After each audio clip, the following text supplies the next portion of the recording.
आपने चाहे 20% सिलेबस किया हो, 50% सिलेबस किया हो या फिर 90% सिलेबस किया हो, आप जब अकाउंटेंसी का एग्जाम देने के लिए जाते हो ना, तो सारे जो बच्चे होते हैं वो बराबरी पे जाते हैं, इक्वल स्टेट पर जाते हैं, क्योंकि सबके माइंड में प्रेशर होता है। प्रेशर होता है एग्जाम का, प्रेशर होता है मैं 100 स्कोर कर पाऊंगा या नहीं, या फिर जो मेरे पेरेंट्स हैं, जो मेरा कॉलेज है, जो सोसाइटी है, वो मेरे बारे में क्या सोचेंगे।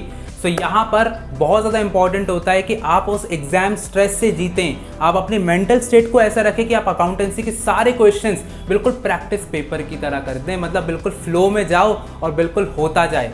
तो यहाँ पर आज मैं आप लोग को 5 जो मिस्टेक्स हैं वो कमिट करने से बचाऊंगा। तो वीडियो बहुत ज़्यादा इंपॉर्टेंट होने वाली है, पूरी देखना है, स्किप नहीं करना है, एंड चैनल को सब्सक्राइब कर लेना है फॉर मोर सच कॉन्टेंट। तो चलो यार जल्दी से वीडियो को स्टार्ट करते हैं। तो जो आपकी फर्स्ट मिस्टेक होती है अकाउंटेंसी एग्जाम में, उसको समझाने के लिए मैं आपको 2 सेंटेंस देता हूं और आपको बताना है ज्यादा प्रेशर आपको किस में फील हुआ। बेटा कल ना आपका अकाउंटेंसी का बोर्ड एग्जाम है। बोर्ड एग्जाम का मतलब है कि अगर आपने 5 नंबर का भी गलत किया ना, तो आपका 1% माइनस हो जाएगा। आपके अकाउंटेंसी में 100 नंबर नहीं आ पाएंगे। आपको सारे क्वेश्चंस के सारे आंसर्स बिल्कुल सही लेकर के आना है। अगर आपकी बैलेंस शीट मैच नहीं हुई, कैश फ्लो का क्वेश्चन नहीं आया ना, आपका यहाँ पर 100 नहीं आ पा रहा। बेटा कल आपको ना अकाउंटेंसी का एक सैम्पल पेपर सॉल्व करना है। जैसे इतने दिन से करते आ रहे थे, अपना 100% देते आ रहे थे ना, कल भी आपको सिर्फ और सिर्फ एक प्रैक्टिस पेपर समझ करके उसको देना है। प्रैक्टिस पेपर में आप ये देखते हो कि आपसे अकाउंटेंसी कितनी बनती है, यानी कि आपको हर एक स्टेप को बहुत अच्छे से वहाँ पर पोर्ट्रे करना है, प्रेजेंट करना है, एंड इसी को आपको करके आना है। बाकी आपको किसी चीज़ के बारे में नहीं सोचना है।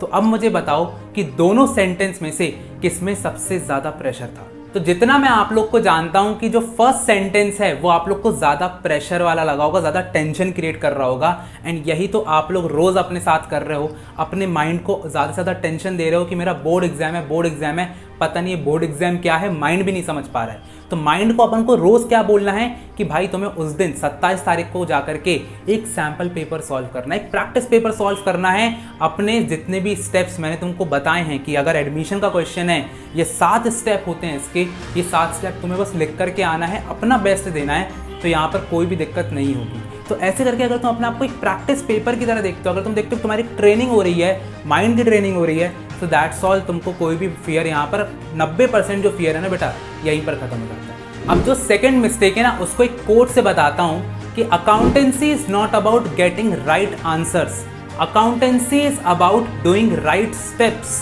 तो अगर तुम एक एक स्टेप सही करते हो तो तुम्हें स्टेप वाइज नंबर मिलेंगे। यानी कि फॉर एग्जाम्पल तुम्हारा एडमिशन का बड़ा वाला क्वेश्चन तुमसे नहीं बनता है, शेयर्स का बड़ा वाला क्वेश्चन नहीं बनता है, कैश फ्लो का बड़ा वाला क्वेश्चन नहीं बनता है। सो यहाँ पर तुमको क्या करना है, सबसे पहले सही से फॉर्मेट बना देना है, कुछ ना कुछ करके आना है। रिवैल्यूएशन अकाउंट बना दो, उसमें कोई गलती है कोई दिक्कत नहीं है। पार्टनर्स कैपिटल बना दो, उसमें भी कोई गलती कर दे कोई दिक्कत नहीं। बैलेंस शीट कर दो, बैलेंस शीट नहीं मैच हुई ना, कैश फ्लो का आंसर नहीं आया, शेयर्स की एंट्री तुम लोग गलत कर रहे हो, कोई दिक्कत नहीं है। आधा नंबर कटता है, 1 नंबर कटता है, 1.5 नंबर कटता है, बाकी का तो मिलेगा ना। 6 नंबर में से अगर 1.5 नंबर 2 नंबर भी तुमने गवा दिए तो 4 नंबर तो अपन को मिले ना।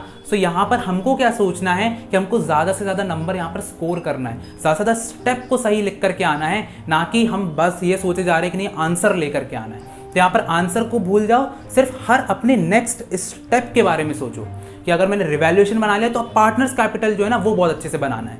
तो यहाँ पर चेस वाली मेंटालिटी तुम्हारी लगती है कि अपना तुम्हारा नेक्स्ट मूव क्या होगा, यानी कि जब तुम पेपर कर रहे होगे तो तुम्हारे दिमाग में क्या चल रहा होगा कि अब मेरा नेक्स्ट स्टेप क्या है, अब मेरा नेक्स्ट मूव क्या है। और जब तुम ऐसा करते हो ना तो फियर अपने आप ही 100% खत्म हो जाता है। अब जो नेक्स्ट सबसे बड़ी मिस्टेक है ना कि जैसे ही तुम्हें पेपर मिलता है तुम अपने रीडिंग टाइम का फुल यूटिलाइजेशन नहीं करते हो। तो यहाँ पर तुम क्या करते हो, पूरे पेपर को रीड करने लग जाते हो। नहीं, उससे तुम्हारे अंदर स्ट्रेस आएगा कि भाई ये एडजस्टमेंट तुम्हें पढ़ के ही नहीं आया था, ये आ गया, तो उसको नहीं करना है। अपन को सिर्फ MCQ सॉल्व करना है। तो अगर स्टार्टिंग के 15 मिनट्स में तुमने 10 MCQs भी सॉल्व किए तो यहाँ पर रीडिंग टाइम में 10 MCQs हो गए।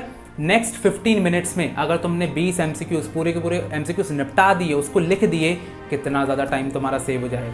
तो यहाँ पर मैं यही बोलूँगा कि स्टार्टिंग के जो 10 मिनट्स हैं उसमें तुम्हारे पूरे के पूरे MCQs हो जाने चाहिए, क्योंकि तुम पहले के जो 15 मिनट्स हैं उसका पूरा का पूरा प्रोडक्टिव यूज़ कर रहे हो, and this will be a time saving hack. अब जो 4 सबसे बड़ी गलती है ना वो तुम नहीं करते हो, तुम्हारा माइंड करता है कि वो ना बीच में खो जाता है, वो कंफ्यूज हो जाता है कि मुझे लिखना क्या है, क्वेश्चन में पूछा क्या गया है। तो क्वेश्चन को कम से कम 2 से 3 बार रीड करो। जब हम लोग पहली बार क्वेश्चन को देखते तो हमें बहुत डर लगता है कि बहुत बड़ा क्वेश्चन है। सेकंड बार जब आप लोग क्वेश्चन को रीड करोगे तो आपको समझ में आएगा। तीसरी बार में वो क्वेश्चन जो है आपके दिमाग में छप जाएगा। प्रॉफिट शेयरिंग रेशियो क्या है, कौन से एडजस्टमेंट है, क्या करना है, कहाँ नहीं करना। तो मल्टीटास्किंग ना बहुत जल्दी अपनी हो जाती है।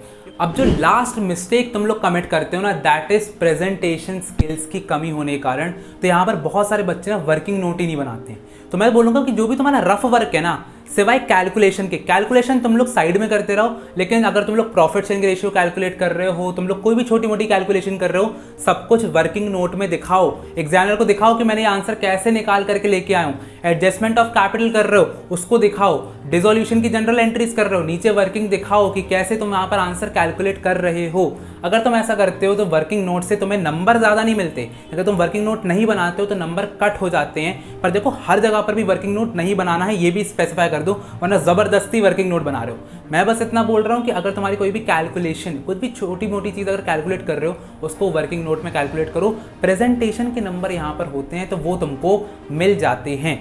तो आई होप सो आज तुम लोग के जो अकाउंटेंसी की बहुत सारी गलतियां होंगी वो कम हुई होंगी। एंड अगर तुम्हें कोई स्पेसिफिक प्रॉब्लम हो रही है तो तुम मुझे कमेंट सेक्शन में पूछ सकते हो। अगर तुम्हें इंपॉर्टेंट पीडीएफ्स, क्वेश्चंस, मटेरियल सब कुछ चाहिए हो तो हमारा टेलीग्राम ग्रुप ज्वाइन कर लेना। सो अगर वीडियो पसंद आई हो तो लाइक करो, सब्सक्राइब करो, कॉमेंट करो, ज़्यादा से ज़्यादा शेयर करो ताकि सबकी हेल्प होती रहे। मिलते हैं अगली वीडियो में, तब तक के लिए ऑल द बेस्ट।